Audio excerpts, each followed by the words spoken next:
Hello, I'm IBX Toycat, and today I'm going to be giving you an in-depth tutorial for the Enchanted book in Minecraft, Xbox 60, PS3, and every other edition of Minecraft because it works the same. So basically, in last week's in-depth tutorial, which was on XP and levels, lots of people asked me about how Enchanted books works and how enchantments in general work. So I'm going to be explaining that today, giving you an in-depth tutorial on the Enchanted book, but it's also got a useful little book enchantment in general stuff there because to explain how the books work, I have to explain how everything else works, which is handy if you just want to know a bit more about how the game actually gives you each enchantment. Because it's kind of, opaque about that. Like, you just kind of know that level 30 gives you better than level 1, but level 1's still kind of good. And yeah, I'm going to be trying to fully explain that today. So let's do that now. So first of all, let's talk about the basics of the Enchanted book. So the Enchanted book is the one enchanted item that when you enchant it, it actually gets a different sprite to the regular item. If you look, the Enchanted book has a little red ribbon across it rather than just the purple thing, which is something interesting about it, I think. And if you're not familiar with what Enchanted book is, it's basically when you enchant a book, you get a random enchantment on it, like efficiency 3. You might be wondering though, why would you want efficiency 3 or projectile protection 4 on a book? Because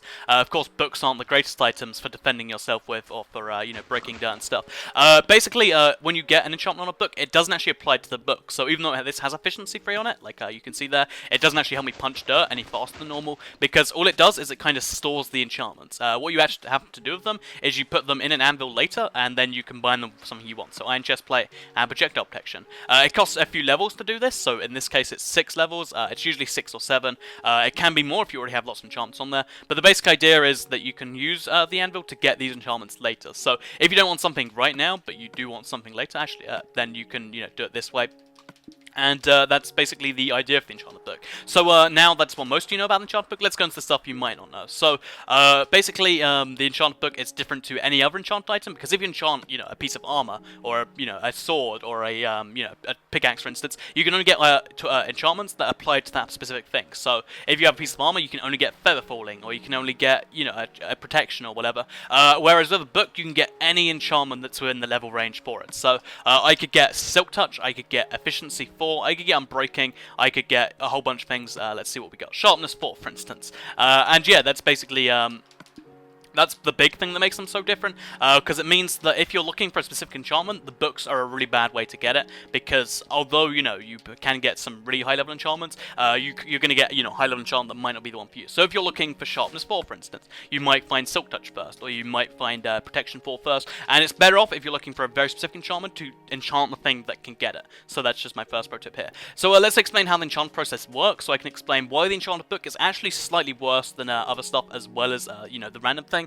Because if you enchant anything else, basically everything, there's 3 main steps for enchanting. The first one is your level, or the level plus your enchantability. So if I'm level 1 right now, this is a bad example. If I was level 30 and I used, this iron chestplate, for instance, in addition to the level 30 enchantment, it also adds in the in-game, like behind the scenes thing, it adds 1 level because everything has +1. And then depending on the tool, so it's up to 4 for iron, it's up to 6 for chain, up to 5 for diamond, up to 12 for gold, and up to 7 for leather. So just remember those numbers roughly. It basically means that gold's the best thing to enchant, followed by leather, followed by diamond. But basically it adds that to it too. So with gold, you can get up to level 42, and then this is the level. So it's randomized, of course, but yeah, we'll go into that later. And then with this number, so let's say you got, the +3 for your iron chest plate, plus your 30, plus your 1, that would give you 34. Then what it does is it uses the big list. I'll put it on screen right now, which basically gives you the ranges for each enchantment. So for instance, if you're at level 20, if you have a level 32 enchantment, you can get protection 2.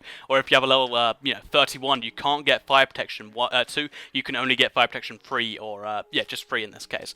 So yeah, that's how it does it. It works out the ones that you can get at your current level right there, using this table on screen now. So then it uses this and the weighting table I have on screen right now. It's fairly complex, but just go with it for now. And this is the chance of getting each one. So as you can see, you're more likely to get protection than fire protection. You're more likely to get sharpness than anything else. More likely to get efficiency. There are just common enchantments, then there are less common ones. The least common ones are Thorns, Silk Touch, and Infinity. They're very, very rare.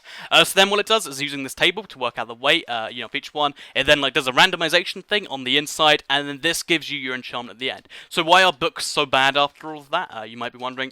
Books do not have any enchantability status whatsoever. So although with diamonds you get up to +5 levels on top of your thing, with an enchanted book you only get 1, the +1 that everyone gets gets, so it's +0 basically, which means it's even worse to enchant than, iron or leather or something. So if you're enchanting books, although it's very handy, you pay more to get less, which is slightly bad. So when should you use enchanted books, is the thing you might be wondering here, and the answer to this question is if you want to just collect enchantments, you don't entirely know what you want yet, then it's perfect for that. If you just need to get your levels out of the way because you don't want something right now, it's perfect for that. And if you just want to, you just want to, give it a wild shot, then that's great too. But you are sacrificing a tiny, chance to get slightly better enchantments by using enchanted books instead of other stuff. So it might be worth bearing in mind that although you're collecting enchantments and it's, really cool in that way, you are kind of giving up on getting the better enchantments in some cases. You can still get them, but they're, lower chance of getting them. So that's basically how that works. One more thing I want to show you, just to show enchanted books give you a more feel than just, the numbers. What I'm going to do is I'm going to enchant 100 separate books. I've got 50 and 50 in this chest. Then I'm going to put them in these 4 chests over here, according to their size, and then I'll be analysing them, because they should prove my thing, and if they don't, then I'll talk about that too. And yeah, we'll just be analysing, the 4 separate chests with 100 books, because then that will give you more of a, direct feel for it. So I'll be right back, and I'll be back to you when I have the 100 books enchanted. Okay, so I'm back, having enchanted 100 separate books, which by the way took a lot longer than I figured, because I was like, oh, I'll spend 5 minutes, but to actually properly organise it and get the information in the way I wanted it took like half an hour or so just throw that one out there. And one more thing I've said about the enchanted book before I show you the results is that they are actually useful for 2 things that you can't do normally. You can use them to get silk touch on shears, which is handy for getting cobwebs, and you can also use them to get unbreaking on swords, armour, and anything else you want them on, which is, 2 handy little uses that I'm not really taking into account here. But yeah, let's go right into it. There are 3 chests here. We've got this one, which is rare enchantments. They're the highest of their type, which means these are the very, very good ones, or the very, very rare ones at least. These are just non-rare ones, but they're still the best of their type, and this is, non-rare ones that aren't the best of their type. So this is really the bottom tier, this is mid, and this is top. There's nothing in the smallest chest, because this would be like anything that was like, efficiency 1 or protection 1, but at level 13 enchantments, you don't actually get any of these, which is really nice. So let's go straight into this with what you get. Actually, we'll start with the top, actually. Here is the ones that I'd say rare and good. So if you look in the chest total, we've got maybe, let me actually quickly add it, we've got 12, 14, 15, 16, 18, 21, 22 of the enchantments are rare and good, which is actually a pretty good amount, because that's 22% for 100, of course. If you look here, we've got 1 Silk Touch, 1 Fortune 3, 1 Punch 2, a lot of knockback 2s for some reason. We've got 4 Flame 4s, Flame 1s, sorry, and 2 Infinities. So, although if it's really good for rare enchantments in general, 22% isn't a bad ratio. If you're looking for something specific, like if you're looking for just a Silk Touch, you've got like a 1 in 100 chance of finding it, or Fortune 3, 1 in 100 chance. Knockback, of course, is higher than usual for some reason, but if you're looking for something specific, not good, kind of just backs up my point I made earlier. But if you just want to be surprised with a Silk Touch, it's a really, really nice surprise when you do get it. So, next up is the stuff like the Efficiency 4s, the Blast Protection 4, the Protection 4s, the good stuff that's the top of its tier, but still aren't very rare. So, as you can see here, the biggest one is probably Feather Falling, which there's 6 of right there. There's 4 Bane of Arthropods, there's 5 Smites, 5 Projectile Protection, so you got 5% chance for all of these. There's not really a whole bunch you can learn from this one besides Power 4s. Feather Falling are more common than the others for some reason, at least with 100 tests, which isn't really a big enough sample to get 100% accurate information, but it shows that, weird things, and that Protection and Blast Protection just seem to be kind of rare at this tier. So, if you're looking for protection and stuff, if you're not looking for Feather Falling or Power, basically, you don't have a great chance. Even with those ones, you're not got a great chance. And then, let's show you the bottom tier chest now, which is where most of the books are. I'd say this is where around half the books get, so half the books aren't going to be the best you're looking for. And so we've got 7 protections, so a 7% chance protection free. We've got, actually, how many sharpnesses is this? 12 sharpness, so a 12% chance for sharpness free, which is actually really good considering it's a book, not a sword. We've got 4% chance of power free.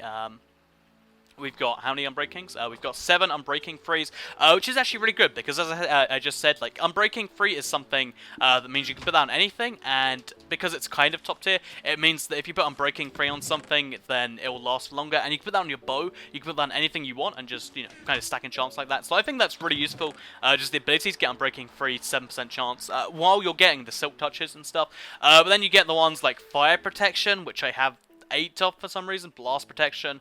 Efficiency 3 isn't bad at all. It's not efficiency 4, but it still does the job quite fine. And yeah, that's what you can basically summarize from that. So we also have 4 more books that weren't included. So here are the other 4.